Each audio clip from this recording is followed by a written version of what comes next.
Le cours d'e-senior, c'est un des cours intermédiaires de la D-School où les étudiants apprennent à innover par le design thinking pour des personnes âgées. La méthode du design thinking, c'est comment innover à partir des besoins des utilisateurs. C'est un cours inter-établissement, c'est-à-dire qu'il y a à la fois des étudiants de l'école des Ponts, de l'Hésier, de l'école des ingénieurs de la ville de Paris et de l'école d'architecture de Marne-la-Vallée. Donc tout le long du semestre, on alterne avec des cours généraux sur le design thinking et une application sur le projet qui est fait en collaboration avec les EHPAD.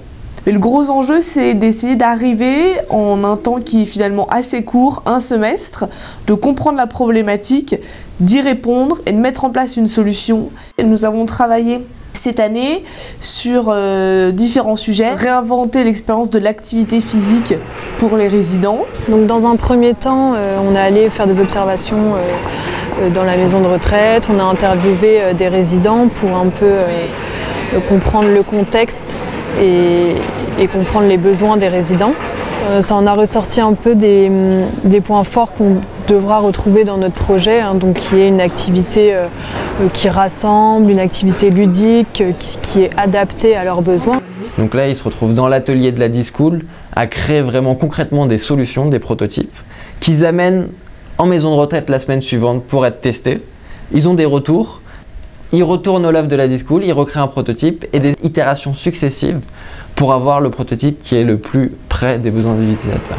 L'idée, c'était de partir d'un mur d'activité, donc des plaques, un système très simple avec des poteaux, des roulettes qu'on puisse déplacer.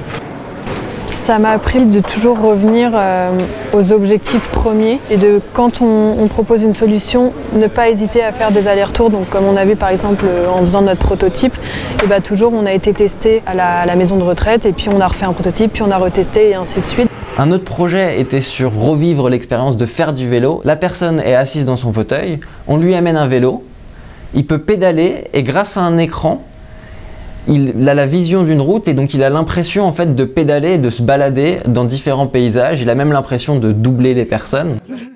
Ce qui m'a marqué, c'est leur vivacité à cerner la problématique, mais aussi leur capacité à remettre en cause, à se remettre en cause. Voilà, ils ont proposé une idée, on leur a dit, où ils se sont rendus compte que ça répondait pas ou c'était pas adapté à la demande, et très rapidement ils ont corrigé leur prototype. Donc ça, c'est pour moi une qualité d'écoute qui est importante. Pour la musique dans les secteurs Alzheimer, les étudiants ont redesigné une borne musique qui donne un libre accès aux résidents, c'est-à-dire que le résident peut juste venir, appuyer sur un bouton, écouter la musique, danser, chanter avec la musique. On a la chance d'avoir un partenaire extrêmement impliqué, à la fois la directrice de la maison de retraite, des cadres de santé, des ergothérapeutes, des responsables de l'animation sont présents et donnent leur retour à chaque étape du projet, ce qui permet vraiment de guider, d'avoir un vrai échange avec ces personnes, avec la volonté de créer des solutions qui sont les plus pertinentes possibles. Un groupe a travaillé sur la sonnette, l'appel d'urgence pour les infirmières dans les chambres. Voilà, aujourd'hui, elles ne sont pas forcément bien pensées. Les étudiants ont réinventé un super système qui permet en fait, à l'aide d'un aimant, on est sur le lit, on peut simplement poser la sonnette qui va être rétro-éclairée pour qu'elle puisse être vue dans la nuit. Et comme ça, la personne âgée peut simplement prendre la sonnette sur une plaque aimantée, appuyer et la reposer très simplement. En tant que psychomotricienne, je vois qu'ils ont proposé plusieurs prototypes finaux qui, moi, vont me permettre de les investir et de proposer de nouvelles activités aux résidents. Donc principalement des activités de stimulation motrice ou cognitive ou des activités autour du jardinage, donc de la sensorialité et des souvenirs.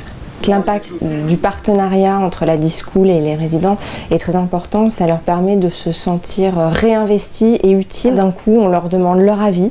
Ce sont des étudiants qui viennent les voir, qui leur demandent leur avis, qui ont besoin d'eux. C'est un superbe sujet pour apprendre le design thinking, parce que si on ne fait pas preuve d'empathie, si on ne s'immerge pas dans ce nouveau contexte, on ne peut pas y répondre. Et ça, c'est vraiment l'objectif du design thinking. Et pour ça, le terrain d'une maison de retraite est un superbe terrain d'application de cette méthode.